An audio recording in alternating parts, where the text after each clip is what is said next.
그러면 근데 화질이 별로 뭔가 안 좋은 것 같아. 자, 일단 한번 쭉 훑어보세요. 수특이라는 거에 대해서 여러분 처음 보는 책일 수도 있을 거예요. 일단은 쭉 보면 자극의 전달과 관련된 모든 개념들이 앞쪽에 수록이 되어 있습니다. 근데 이 부분은 특히나 개념이 많아요. 그렇기 때문에 총 4장의 개념으로 되어 있습니다. 보통은 이 정도는 아니고요. 한 2~3장으로 이루어져 있는데 이 부분은 좀 내용이 많다 보니까 이렇게 4장으로 되어 있고요. 그 다음에 문제를 보면요. 2장으로 되어 있죠. 그래서 총 몇 문제예요? 17이점 문제로 몇 문제까지 있죠? 16문제이죠. 그래서 총 16문제가 이렇게 이 개념에 대한 문제가 수록되어 있습니다. 그래서 여러분들은 어떤 거를 하게 될 거냐? 일단은 간단하게 OT를 한번 해볼게요. 강의 계획서를 여러분들이 보셨을지 모르겠지만 일단은요. 첫 번째는요. 오늘은 OT와 간단한 자극의 전달에 대한 개념을 일단 하고요. 여러분들이 오늘 개념을 토대로 문제를 풀어와야 돼요. 문제를 풀어오고 즉 이 16문제에 된 거를 여러분들이 풀어오시면 됩니다. 그러고 내일 바로 다음날 수업에서는 이 16문제에 대한 간단한 풀이 전체를 다 하지는 않을 거예요. 간단한 풀이 플러스 다음 5단원에 대한 핵심 개념을 하고 또 그 다음날에는 5단원에 대한 문제 풀이 숙제로 나가고 풀어오면 그 다음날은 또 풀이 플러스 그 다음 단원에 대한 개념 이런 식으로 순차적으로 나갈 거예요. 이해되셨나요? 그런 식으로 진행이 될 거고요. 그래서 오늘은 이 문제는 여러분들이 숙제입니다. 숙제인데요. 여러분들 너무 겁먹지 마시고요. 오늘 단톡방을 하나 만들 거예요. 선생님이 여러분들의 번호를 제가 다 가져왔습니다. 그래서 여러분들의 번호를 통해서 혹은 오픈 채팅방 링크를 올려줄게요. 그래서 그걸로 여러분들 단톡방을 만들어주면 거기 PDF 파일 하나 올려놓을 거예요. 이 수특에 대한 정답지는 EBS에도 올라와져 있어요. 자, 우리가 볼 것은 바로 PDF 정답지입니다. 그 정답지가요 어떻게 되어 있냐 보면요. 여러분 책이 있으면 책을 보면 되는데 각각의 문제들이 있고요. 그 문제에 대한 간단한 주요 개념이 위에 써 있어요. 6번은 뇌손상과 기능, 7번은 말초신경계 이렇게 있습니다. 그럼 총 16문제에 몇 개의 개념이 있겠어요? 16개가 있겠죠? 바로 그 16개의 개념에 대해서는 여러분들이 쏙쏙쏙 문제를 통해서 알게 되는 것입니다. 그래서 여러분들한테 이렇게 A4 용지 집에도 있을 거지만 선생님이 하나씩 줄게요. 그러면 어떻게 하면 되냐? 이걸 일단 반틈 접습니다. 반틈을 접고요. 이거를 한 번 이렇게 길게 한 번 더 접고 그 다음에 한 번 더 접습니다. 그럼 몇 개의 칸이 나올까요? 양면으로 하면? 그렇죠. 16개가 나오겠죠? 그래서 선생님이 16개가 나옵니다. 이렇게. 그러면은 1번, 2번, 3번, 4번, 5번, 6번, 7번, 8번 9번 쭉 해서 16번까지 해서 여러분들이 주요 개념만 쓰고 그 주요 개념에 대한 핵심을 여러분들이 정리를 해보는 거예요. 그렇게 하면 한 장짜리로 여러분들이 자극의 전달에 핵심 개념만 뽑아서 달달달달 이렇게 볼 수가 있는 거죠. 알겠나요? 하나의 팁입니다. 저도 많이 사용했던 팁이고요. 그래서 오늘 이 문제를 풀고 여러분들이 문제를 각각 풀면서 각각의 16개의 개념들을 16장이 되어 있는 이 칸에다가 정리를 해오시면 되겠습니다. 좀 어려울 수 있어요. 근데 오늘 한번 이런 식으로 하면 여러분들이 어떤가 한번 그 감을 잡아보는 그런 개념으로 생각하시면 되겠습니다. 자, 그렇게 되고요. OT는 뭐 이 정도면 간단할 것 같은데 혹시 질문 있나요? 수업 방식에 대해서 질문 있나요? 또 여러분들이 이제 앞에 상상성까지는 여러분들이 계속 수업 시간 했기 때문에 한번 복습하는 개념으로 오늘 들어보시면 될 것 같아요. 1교시지만은 여러분들 정말 기특합니다. 자, 그렇다면 첫 번째 일단 자극의 전달 첫 번째 개념 보도록 하겠습니다. 첫 번째 개념 보도록 할게요. 선생님이 아직 막 이런 것들이 익숙하지가 않아가지고 조금 미흡한 점 미리 죄송합니다. 마이크를 할까요? 아니면 그냥 할까요? 어떤 게 더 좋겠어요, 여러분? 비교를 해볼까요? 사실 목감기도 걸리고 그랬는데 어떻게든 이기고 있습니다. 마이크 하실 그럴까? 자, 잘 들립니까? 네. 이걸로 확실하게 하도록 하겠습니다. 자, 첫 번째 자극의 전달 과정에서도 첫 번째 뉴런입니다. 신경세포 그거를 뉴런이라고 하죠. 자, 뉴런 일단은 크게 보는 거예요. 자, 일단 이 파란색 글씨 위주로 볼게요. 뉴런에서는요, 총 몇 개의 챕터로 나뉘어져 있는지 볼게요. 첫 번째, 뭐로 되어 있나요? 그쵸. 뉴런이 어떻게 생겼는지 그 뉴런의 구조에 대해서. 자, 두 번째는요? 그쵸. 뉴런의 종류. 이렇게 큰 카테고리를 일단 먼저 큰 숲을 먼저 보는 거예요. 그래서 뉴런에서는 구조 있고 뉴런의 종류 이렇게 있다. 또 세 번째도 있나요 혹시? 그렇죠. 오른쪽 페이지 보면은 자극의 전달 경로. 아, 이 뉴런이라는 거는 뭔가 자극을 전달하는 거에 역할을 하는구나 정도로 보면 되겠습니다. 그렇죠? 자, 4번도 있나요? 4번 활동전으로 바로 넘어가나요? 그렇죠. 여기서 이제 끊깁니다. 자, 42쪽이 바로 선생님이 한 장짜리로 준 개념이 두 번째 페이지로 들어가는 거예요. 그래서 흥분의 전도. 자, 그렇게 해서 뉴런은 바로 이 세 가지 카테고리로 나뉩니다. 그래서 구조, 종류, 자극의 전달 경로 이 세 가지를 크게 나누어서 보고요. 자, 두 번째 흥분의 전도입니다. 큰 카테고리. 자, 뉴런이 있는데 그 뉴런이 흥분을 전도하는 그러한 기본 개념이다라는 걸 일단 잡고 갈 수가 있고요. 흥분의 전도는 크게 몇 카테고리로 나뉘어질 수 있을까요? 쭉 보니까 1번 뭐라고 나눴어요? 1번. 그렇죠. 분도 있고요. 두 번째는 탈분도 있죠. 그죠? 자, 세 번째 그렇죠. 탈분도 탈분도 다시 오고 그다음에 그렇죠. 활동전이라는 것까지 있네요. 그 다음에 마지막으로 전체적으로 전반적인 과정의 흥분의 전도 과정까지 나뉘어져 있는 것을 볼 수가 있습니다. 자, 흥분의 전도라는 거를 했는데 그렇다면은 세 번째 큰 카테고리는 흥분의 전달입니다. 그럼 전도와 전달의 차이는 뭘까요? 전도는? 그 기준이 뭘까? 전도와 전달. 전기적 개념도 맞아요. 또 알고 있는 거 한번 다 말해볼까? 전도와 전달 차이가 뭘까요? 일단 전도는 한 유럽 내에서 전달은 한 유럽에서 다른 그렇죠. 정답을 잘 말해줬어요, 민성이. 전도는요, 바로 전도와 전달의 차이는 뉴런의 개수입니다. 자, 하나의 뉴런 안에서 이동하는 건 전도.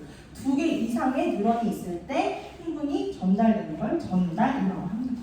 그래서 뉴런의 개수로 전도와 전달이 구분이 되고요. 그래서 세 번째는 흥분의 전달 카테고리죠. 여기 나오는 거네요.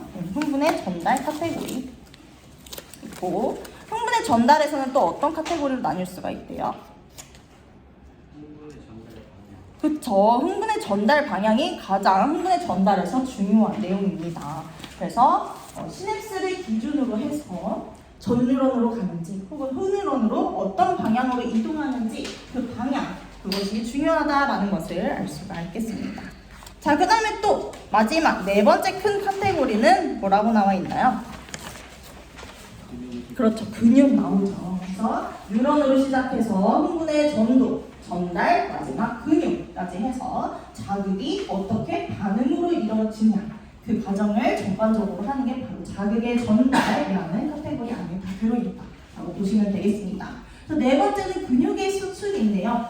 근육을 움직임에 있어서 가장 기본 단위가 되는 걸 우리가 뭐라고 했을까요? 그렇죠. 근섬유가 있는 그런 근육을 우리가 뭐라 그래요? 돌격. 그렇죠. 혹시 근육에 몇 가지 종류가 있는지 선생님이 저번에 수업 시간에 말했는데 기억하나요? 네. 몇 가지 있었어요? 그래서 3가지 있었습니다. 기억나나? 일단은 가장 먼저 골격근, 뼈대에 붙어있는 골격근이 있었고 또 하나는 그렇죠. 심장근이 있었죠. 심장근. 또 하나는 뭐가 있었죠? 그렇죠. 내장근, 우리 위, 소장 이런 것들이 덮고 있는 내장근이 있었다. 그래서 총 근육은요, 골격근, 심장근, 내장근 이 3가지 종류로 나뉜다라는 것을 알 수가 있습니다.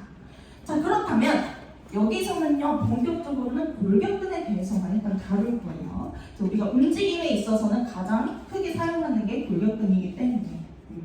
그래서 근육의 수축은 어쨌든 이렇게 골격근으로 기본 단위로 이루어지는데, 일단 소단원 첫 번째는 골격근의 작용, 어떻게 골격근이 움직이는지, 그 다음에 본격적으로 골격근이 어떠한 구조를 가지는지, 그 다음 세 번째, 이 골격근이 수축하는 그 원리는 무엇인지 이렇게 또 카테고리를 나누어서 볼 수가 있게 됩니다.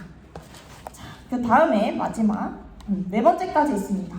그래서 근수축이 움직이는데 어떠한 에너지원을 사용하는지, 그 에너지의 원천은 어디서부터 오는지까지가 바로 근수축 얘기이다 라는 것까지 여러분들 일단 전체적인 개요를 보고 그 다음에 작게 들어가는 게 여러분들의 개요를 잡고 들어가는 게 하나의 또 팁입니다. 이렇게 해서 여기까지가 바로 4단원의 자극의 전달 단원이다 라고 생각하면 될 것 같아요. 좀 개요가 잡히니까 좀 기억이 나나요? 여러분 수업에서 했던 것도 이제 잘 기억이 날 거예요. 그래서 여러분 다 잘하니까 잘 들을 수 있을 거라고 생각이 듭니다. 그래서 오늘 개념은요, 뭐 하나하나 다 이렇게 본다기보다는 그냥 우리가 했던 걸 한 번씩 복습하면서 주요한 내용들 위주로만 보도록 할게요.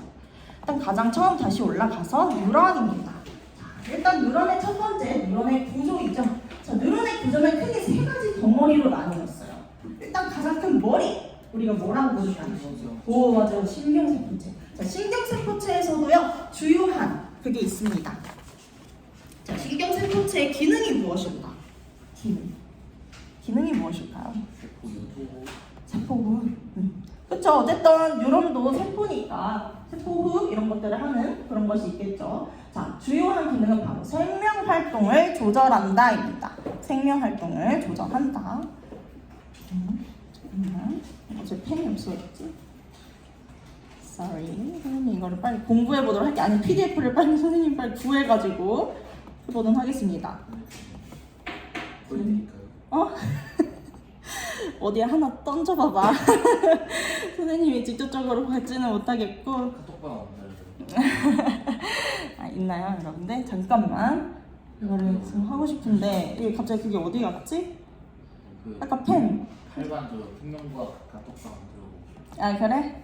뭐 어떻게든 여러분들 팁대로 한번 해보세요. 부탁할게요. 근데 선생님도 해볼 때까지 해볼게요. 카톡으로 했다면서요? 아 그래? 확인해봐. 이번에 학생이 되는 거야. 난 모르세. 자 일단은 여기서 체크를 하고 갈게요. 일단은 신경세포체는 생명활동을 조절한다라는 게 주요 기능이다. 자, 여기서 그냥 생명활동 조절 이것만 알면 돼요. 자, 두 번째, 이렇게 머리가 있으면 그 머리에 뭐가 이렇게 달려 있었어요? 가지들. 이 가지들의 역할이 뭘까? 받는 거. 그쵸, 자극을 받는 거죠. 그래서 얘는 자극을 받아들인다. 이것만 알면 돼요. 핵심만 찍을게요. 그 다음에 그 신경세포체에서 쭉 이어지는 하나의 축삭이 있습니다. 그거는 축삭돌기겠죠. 축삭돌기는 이제 받은 신호를 전달하는 역할이다. 신호를 전달한다. 다른 뉴런으로 전달하기도 하고 하나의 뉴런 내부에서 전달하기도 하고 전달하는 역할은 축삭돌기이다. 그런데 이 축삭돌기에 자세히 보니까 소세지 같은 덩어리들이 있어요. 이런 것들 뭐예요? 말이 마리집은 어떤 세포로 이루어져 있다? 슈반. 왜 슈반이야? 그 발견한 사람. 그래서 발견한 학자 이름이 슈반이라서 어쩔 수 없이. 그래서 얘는 이제 마리집은 슈반세포 이제 개념 슈반세포가 이렇게 쭉쭉쭉 말고 있는데요. 얘의 주요한 기능을 아는 것이 중요합니다. 자, 마리집은 뭐예요? 절연체, 정기적 절연체. 그렇기 때문에 흥분이 발생하지 않는다라는 것이 핵심입니다. 그래서 여기 옆에다가 여러분 전기적 절연체 써보세요. 전기적 절연체. 이 흥분은 어쨌든 간 이런 이온들의 전하로 이루어지는데 그런 것들이 잘 통하지 않는다라는 거예요. 그래서 전기적 절연체 역할을 한다라는 거. 자, 그 다음에 이제 뉴런의 기본 구조를 이렇게 세 덩어리로 나누어서 알아보았으니 또 어떤 형태들이 있는지도 보아야겠죠. 여기 보니까 탐구 자료에 여러 가지 뉴런의 형태가 있습니다. 그렇지만 주요한 이 세 가지의 모든 부위는 다 가지고 있다라고 생각하면 돼요. 자, 가장 이 핵이 있는 부분, 여기가 아까 뭐였어요? 머리 부분? 신경세포체죠. 신경세포체에는 중간에 있기도 하고요, 끝에 있기도 하고요, 이렇게 그 가운데 옆구리에 튀어나와 있기도 해요. 이처럼 뉴런의 형태는 되게 다양하다라는 거. 그래서 이거를 그림을 통해서 우리가 알 수 있고요. 이렇게 있다, 이렇게 나와도 이것도 뉴런이다 정도만 알고 있으면 되겠습니다. 자, 그럼 뉴런의 구조를 알았으니 이제 뉴런의 종류를 또 나눠봐야겠죠. 자, 뉴런을 구분하는 기준. 자, 뭘까요? 가장? 기능. 이 그림만 봤을 때 어떤 걸 기준으로 다른 것을 볼 수가 있어요? 말이 그렇죠. 우리 과학은요, 틀린 그림 찾기입니다. 일단 객관적으로 보고 뭐가 다른지를 팩트로 찾아낼 수 있는 능력이 가장 중요한 학문이에요. 그래서 윗마리집 뉴런과 마리집 뉴런을 가르는 기준은 바로 마리집의 유무다라는 것을 알 수가 있습니다. 그럼 이 마리집의 기능이 뭐였는데? 아까 정기적 절연체였어. 그렇죠? 근데 윗마리집 뉴런은요, 마리집이 없어요. 윗날팽이 생각하라고 했죠. 자, 그렇기 때문에 얘는요, 모든 부분에서 다 어때요? 전기가 통하죠. 근데 반면에 마리집이 있는 뉴런은 마리집 부분은 절연체이기 때문에 얘는 여기 부분은 전하가 통하지 않습니다. 그렇기 때문에 얘는 이렇게 점프해서 이동을 한다는 거야. 그래서 이 점프 하는 게 마치 이렇게 뛰는 것 같다 해서 이거를 도약전도라고 합니다. 도약전도. 그렇기 때문에 윗마리집 뉴런보다 흥분의 전도 속도가 훨씬 더 빠르다라는 것을 알 수가 있어요. 그래서 여기서의 포인트, 마리집이 있는 마리집 뉴런이 윗마리집보다 절연체를 가지고 있는 절연체의 마리집을 가지고 있기 때문에 더 빠르게 속도가 전달될 수 있다, 전도될 수 있다라는 것을 알 수가 있어요. 여기서도 그냥 이 정도로만 보고 넘어가 볼게요. 자, 이거는 이제 뭐 도미노로 비유를 해본 거죠. 모든 부분에서 다 이렇게 가는 것보다 중간중간에 이렇게 절연체를 역할하는 마리집에 있으면 어때요? 훨씬 순식간에 퐁퐁 밀겠죠? 그래서 이렇게 비유를 통해서도 우리 뉴런의 구조를 비교해 볼 수 있다라는 것을 알 수가 있습니다.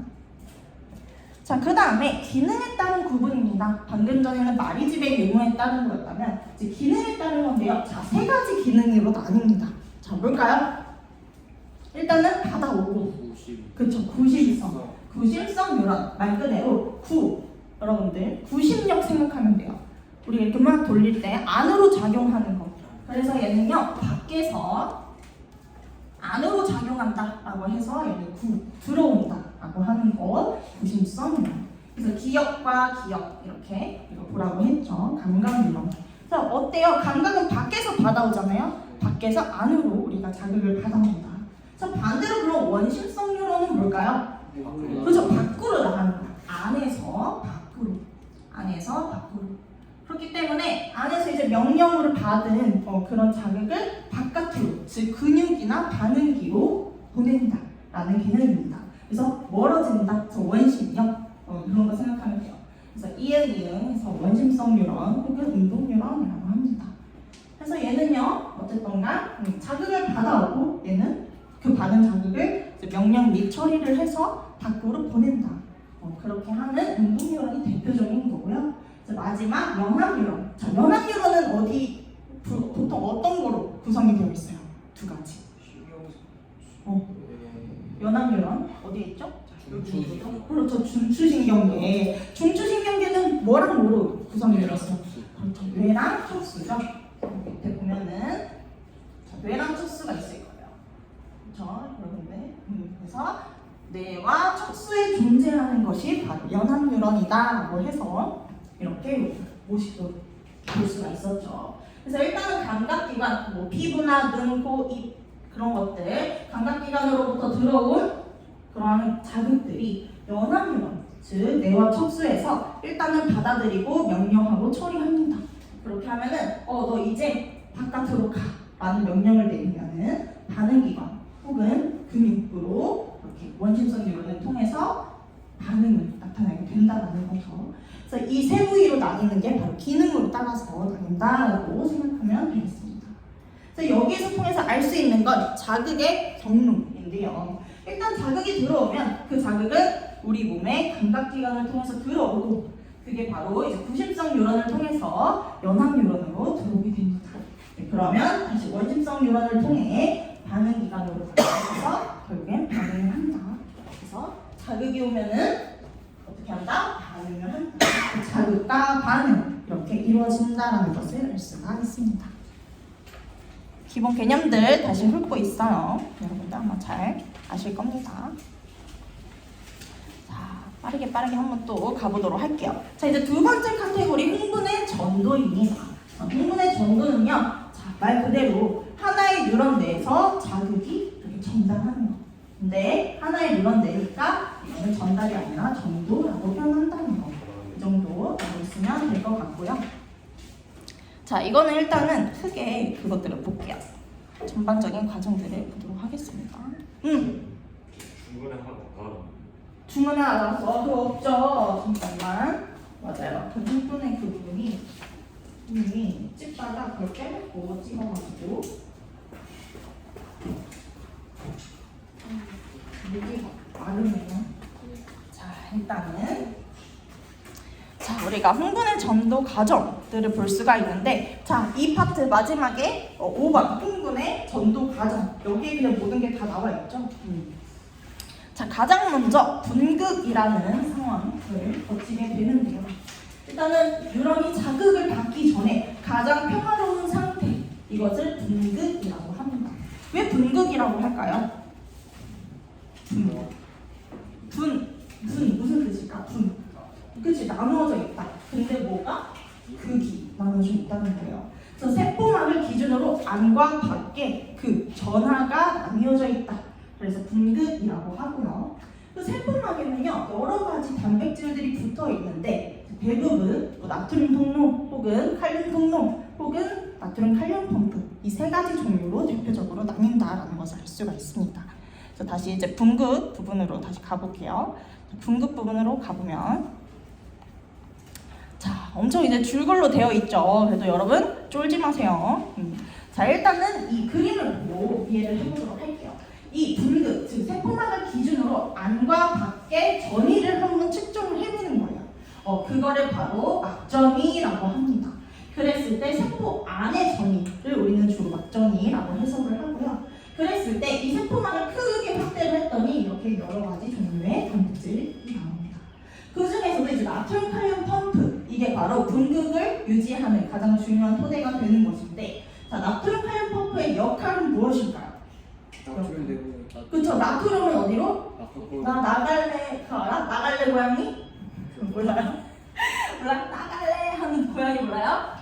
나트륨은 나가고 싶어 하는 애야. 그러니까 계속 나가는 거예요. 그래서 여기가 바뀌죠. 세포 바뀌고 아니라고 했을 때 계속 나트륨은 바깥으로, 그 다음에 칼륨은 계속 안으로 보내는 역할을 하는 것이다. 근데 개수 차이가 있어요. 한 번 할 때 얘는 3개의 나트륨을 밖으로 보내고 얘는 2개의 칼륨을 안으로 들여보냅니다.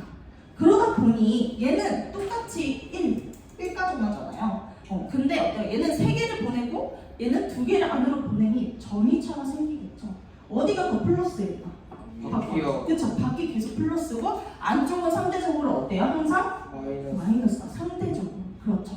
그렇기 때문에 분극 상태에서는 세포 안에 막전이는 항상 마이너스를 유지하게 된다. 누구 때문에? 바로 이 나트륨 칼륨 펌프의 기능 때문에. 자, 그래서 위에를 다시 보면요. 자, 위에를 볼게요. 자, 그래서 이렇게 3가지가 있습니다. 능동승송을 담당하는 나트륨 칼륨 펌프, 나트륨의 확산을 담당하는 나트륨 통로, K+, 칼륨을 담당하는 칼륨 통로 등이 있는데, 특히 이 나트륨 칼륨 펌프는 ATP를 사용하게 돼요. ATP를 사용해서 이제 능동수송을 하게 되는데, 세포 안의 나트륨을 밖으로, 칼륨은 안으로 들여보내는 것이 핵심이다. 그렇기 때문에 항상 세포 밖에 나트륨 농도는 높고 항상 세포 안에 칼륨 농도는 높다라는 것을 알 수가 있어요. 다음에 하나 더 포인트는 일부 칼륨 통로는 열려 있습니다. 그렇다 보니 어떻게 되겠어? 칼륨이 어떻게 될까? 자, 칼륨 통로는 여기 있습니다. 근데 항상 여기에 칼륨 농도는 높아요. 항상 칼륨은 여기에 높고 나트륨은 항상 밖이 높아. 그러다 보니 어때요? 확산, 통로는 확산으로 이루어지죠. 이제 얘는 이제 에너지를 써서 적은 쪽에서 높은 쪽으로 이동하지만은 확산은 그냥 뚜껑, 그냥 이 통로가 딱 열리면은 높은 쪽 고에서 저로 이동한단 말이야. 자, 칼륨 통로가 열렸어요. 어디가 고예요? 안과 밖 중에? 아니요. 그쵸, 아니죠. 그러니까 여기서 여기로 나가는 거예요. 반대로 나트륨 통로가 열렸어요. 그럼 어떻게 돼요? 그 밖에서 안으로 들어오겠죠. 그래서 항상 나트륨 통로가 열리면 밖에서 들어오는 거고, 항상 칼륨 통로는 안에서 밖으로 나가는 거고, 이 개념만 여러분들이 잘 아시면 되겠습니다. 자, 그렇게 되는 거고요. 그래서 3가지 기준들이 있습니다. 그 다음에 뿐만 아니라 세포 안에는 음전하를 띠고 있는 단백질들이 세포 밖보다 많이 있어요.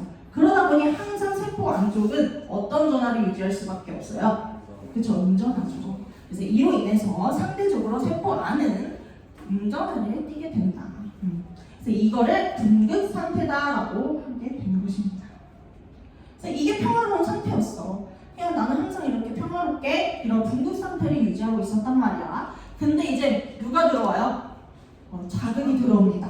근데 어떤 자극? 역치. 역치가 뭔데? 초소치요. 그렇죠.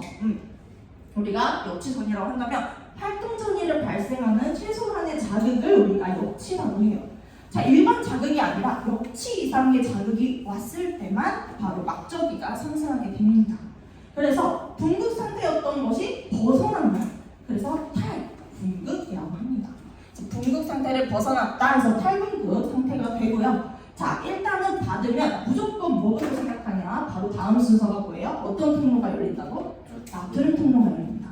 자, 아까 그림 생각해 보세요. 나트륨 통로가 열렸어요. 그럼 어떻게 돼요? 밖에서 그쵸. 밖에 쪽에 높았던 나트륨이 안으로 팔팔팔 쏟아지겠죠. 그럼 플러스가 갑자기 세포 안으로 들어와.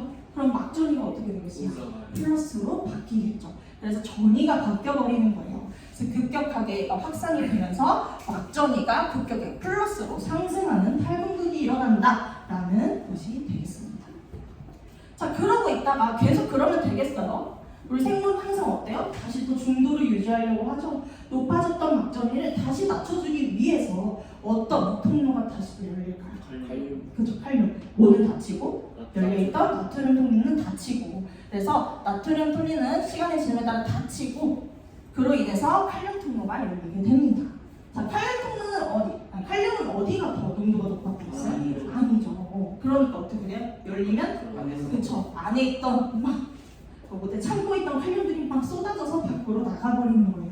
그럼 다시 어떻게 돼요? 세포 안은 전이가 그렇죠. 다시 하강하게 되겠죠. 그래서 K 플러스의 확산은 증가하게 되면서 다시 막전이가 하강하는 재분극이 일어나게 된다. 그런데 너무 나갔어. 너무 나가다 보니 너무 마이너스가 된 거야. 이러한 상태 우리가 뭐라 그래요? 너무 더 과하다. 너무 과하게 내려갔어. 다시 재분극이 되긴 했지만 그것보다도 더 많이 하강하는 것을 바로 과분극이라고 합니다. 그래서 일반적으로 휴지전이는 마이너스 70mV 정도 되는데 이것보다 더 하강한 상태를 바로 과분극이라고 하는데 보통 마이너스 80mV라고 합니다. 그래서 이 수치들은 여러분들 꼭 암기를 해주는 게 당연히 중요하겠어요. 네, 나중에 문제에서 많이 나오는 수치들이기 때문에 그래서 이러한 현상까지 일어나는 게 하나의 행문이 전도되는 과정에서 막전이가 어떻게 변하는지의 과정입니다. 라고 보시면 되겠습니다. 자, 그러면 이 그래프도 한번 보는 게 중요하기는 해요. 자, 일단 우리가 한번 다시 거꾸로 생각을 해볼게. 일단은 분극 상태였습니다. 자, 이때는 뭐가 계속 작동하고 있을까? 그쵸, 나트륨, 칼륨 펌프가 계속 바깥쪽은 나갈래 하는 나트륨, 안쪽으로는 칼륨을 계속해서 그 농도차를 유지해주고 있는 거예요. 거기서 분극 상태를 유지해주고 있다. 네, 그러다가 탁 자극이 왔습니다. 그럼 일단 어떤 통로가 먼저 열려요? 나트륨. 그러다 보니 바깥쪽에 많았던 나트륨이 어때요? 쏟아져서 안으로 들어오게 되겠죠. 그러면서 어떻게 돼요? 막전이는 다시 플러스로 상승하게 되죠. 그래서 바로 그 과정을 그래프로 나타낸 것입니다. 그래서 분극 상태, 즉 휴지 전이었던 마이너스 70이었다가 자극이 들어오는 그 시점부터 어떻게 탈분극이 일어나게 되는 거예요. 이제 그러면서 어떻게 막전이가 상승하게 됩니다. 그러다가 다시 나트륨 통로는 닫히고 뭐가 열려요 이제? 칼륨 통로 열리죠. 그렇게 되면 어때요? 칼륨은 어디가 더 높다고요? 아니야. 그러면은 밖으로 나가. 그럼 다시 막전이는 하강하겠죠. 근데 너무 갔어. 너무 나갔어. 자, 이 과정은 우리가 과분극이라고 하죠. 그러다 다시 또 칼륨 통로가 닫히면서 휴지전이를 이루게 된다. 바로 이 사이클이 흥분의 전도, 즉 막전이 과정이다라고 보시면 되겠습니다. 자, 그랬을 때 이온 일단 누가 먼저 나갔어요?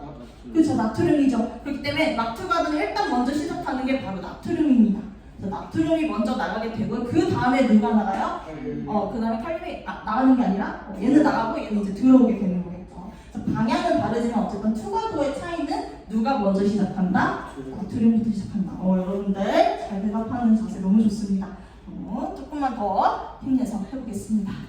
자, 이렇게 일어나는 것 바로 이게 흥분의 전도인데요. 이제 활동전이 바로 이렇게 역치상의 자극이 가해졌을 때 막전이가 빠르게 올라갔다가 또 빠르게 내려가는 이러한 변화를 바로 우리가 통틀어서 활동전이라고 합니다. 자, 그래서 이게 계속 연쇄적으로 일어나게 되면서 계속 옆에 있는 부위로 이동하는 것을 바로 흥분의 전도라고 하는 것이죠. 자, 그래서 이러한 그래프들이 있다. 그래서 역치전이가 보통은 이렇게 되어 있는데 이 역치전 이상의 자극이 주어졌을 때 이렇게 활동전이가 일어나는 것을 볼 수가 있죠. 그래서 이러한 과정들을 활동전이라고 하고요. 이거는 우리가 방금 했던 그냥 그 과정들이에요. 여러분들. 자, 문제에서도 나왔죠. 우리 중간고사에서도 나왔죠. 자극이 주어질 때 여기 부위는 어떤 거냐? 이 네 가지 중에 어떤 거냐라고 했을 때 뭐예요? 그렇죠. 탈분극이죠. 자극이 일어나면 그 즉시 바로 탈분극인 거예요. 왜? 어떤 통로가 열려버리니까. 나트륨 통로가 열려서 급격하게 어떻게 된다? 막전이가 상승하게 되니까 탈분극이 일어나게 되는 것입니다. 그래서 여러분들 자극이 오면 무조건 바로 탈분극이다 라는 거를 여러분 꼭 기억을 해주면 좋을 것 같습니다. 그래서 이러한 순서대로 우리가 흥분이 전도된다, 막전이라는 것을 알게 되었고요. 자, 아까 전도는 하나의 뉴런 안에서 이동하는 거였다면 전달은 뭐라고 했어요? 두 개 이상. 그렇죠. 그래서 이렇게 뉴런이 이렇게 있으면 자, 하나에서 이렇게 이동하는 건 전도, 두 개 이상의 이렇게 뉴런이 있을 때 여기서 여기로 이동하는 거를 전달이라고 합니다. 자, 그랬을 때 자, 방향이 있습니다. 방향 이것들 잘 우리가 유심히 잘 봐야 되는데 일단 그 전에 바로 이 시냅스라는 부분이 있습니다. 자, 시냅스 어떤 부분이에요? 뉴런과 뉴런 사이. 그렇죠. 뉴런과 뉴런 사이의 그 틈. 근데 엄청 미세한 틈이에요. 우리가 사실은 그림에서는 좀 이렇게 많이 띄어서 표현을 하지만은 사실 20나노미터야. 자, 나노미터 엄청나게 작습니다. 근데 이제 그 틈을 어쨌던가 시냅스라고 하는 거고요. 자, 이 시냅스를 이제 여러 가지 뉴런들이 이렇게 모여가지고 형성하기도 하는데 어쨌든가 이걸 기준으로 시냅스 이전 뉴런과 시냅스 이후 뉴런을 구분하게 된다는 거. 그래서 이렇게 두 가지 뉴런이 있을 때 바로 이 틈을 시냅스라 하고 이 시냅스를 기준으로 시냅스 전에 있는 걸 시냅스 이전 뉴런. 이게 이름이라고 생각하면 돼요. 얘 이름은 시냅스 이전 뉴런이야. 얘 이름은 시냅스 이후 뉴런이야. 이렇게 이름을 붙여주는 거죠. 그래서 이렇게 시냅스를 기준으로 나누는데 항상 어때요? 흥분의 전달은요 이렇게 진행이 되는데 시냅스 이전 뉴런에 여러 가지 신경 전달 문제를 담고 있는 소포가 있습니다. 택배요. 이걸 뭐라 그래요 우리가? 그렇죠. 시냅스 소포라고 합니다. 자, 우리 소포 택배라고 생각하면 돼요. 그 택배 안에 이렇게 많은 선물들이 있죠. 그래서 선물들, 즉 신경 전달 물질을 담고 있는 시냅스 소포가 어디에 있냐? 바로 시냅스 이전 뉴런의 축삭돌기 말단에만 있습니다. 자, 이거를 잘 유심히 잘 봐야 돼요. 그래서 축삭돌기 말단에만 존재를 한다. 누가? 시냅스 소포. 뭘 담고 있는? 신경 전달 물질을 담고 있는. 그렇기 때문에 시냅스 이전 뉴런에서만 시냅스 소포를 가지고 있고 그러면 이게 이제 쭉쭉쭉쭉 세포막 쪽으로 이동하면서 얘가 이렇게 융합이 됩니다. 세포막이랑. 그러면은 안에 있는 신경 전달 물질이 바깥으로 막 확산해서 나오게 돼요. 그러면 이게 이제 어디로 이동하는 거야? 그제서야 시냅스 이후 뉴런에 있는 이 신경 전달 물질을 감지할 수 있는 수용체로 붙게 됩니다. 그렇게 되면은 여기에 붙게 되면 얘네들이 이제 신호를 전달을 해. 얘네들이 신호 전달을 하면은 나트륨 통로가 열리게 돼요. 그러면서 나트륨이 유입이 되게 됩니다. 자, 아까 생각했을 때 나트륨이 막 유입이 돼. 그럼 어떤 게 일어난다고 했죠? 탈분기. 그래서 다음 뉴런에서도 자극을 받은 것처럼 흥분이 또 전도되게 되는 것입니다.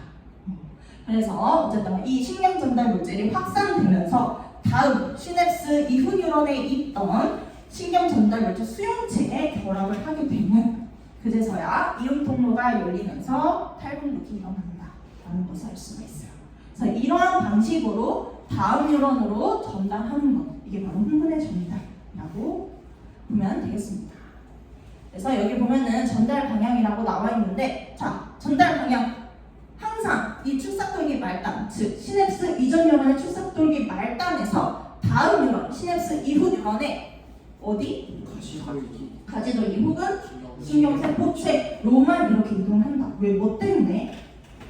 가지돌기. 가지돌기에는 그렇죠. 가지돌기에만 바로 이 수용체가 있고 축삭돌기 말단에만 시냅스 소포가 있기 때문에 여러분 이 인과관계를 여러분들이 잘 알아야 여러분 나중에 논술형 평가 나왔을 때도 이거를 잘 쓸 수가 있습니다. 왜 한 방향으로만 이루어지게 되나요? 전달이. 그러면 여러분들 어떻게 쓸 수 있겠어요? 반대방향은. 그죠? 여러분들 풀어서 쓰면은 어쨌든 시냅스 이전 뉴런에는 신경 전달 물질을 담고 있는 시냅스 소포가 있는 거고, 즉 축삭돌기 말단에는. 그리고 시냅스 이후 뉴런에는 그 신경 전달 물질을 받을 수 있는, 결합할 수 있는 수용체가 있기 때문에. 근데 이게 거꾸로는 없기 때문에 항상 한 방향으로만 전달될 수가 있다라는 것을 알 수가 있어요.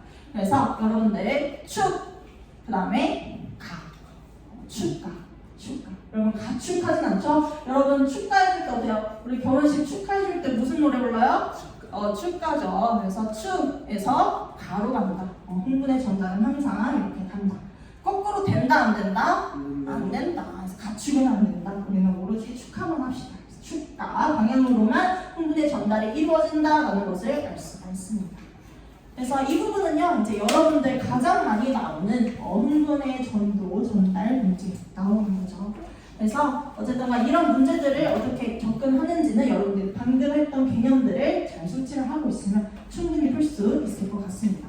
일단 이 부분은 좀 넘기고 근수축부터 먼저 후 할게요. 자, 네 번째 마지막 카테고리입니다. 드디어 이렇게 자극을 받고 그 다음에 이거를 이제 반응까지 일어나기 위해서 그 중추가 되는 것, 반응의 중추가 되는 것이 바로 근육이죠. 근데 그 근육은 우리가 뭘로 구성이 되어 있다 했어요? 골격근. 골격근으로 되어 있는데요. 자, 골격근이란 무엇이냐? 힘줄에 의해서 뼈에 붙어있는 근육들을 통틀어서 골격근이라고 합니다. 그래서 얘는요, 몸의 움직임을 관여하는, 여러분들 열심히 필기하고 하는 이런 팔에도 붙어있고 눈 비비는 그런 손에도 붙어있는 모든 것들을 다 골격근이라고 하는데요. 자, 어쨌든 이 골격근의 작용은 어떻게 일어나는지 한번 보도록 할게요. 자, 여러분들 다 이렇게 한번 해볼까요? 근데 근육? 선생님도 근육 좀 있어요.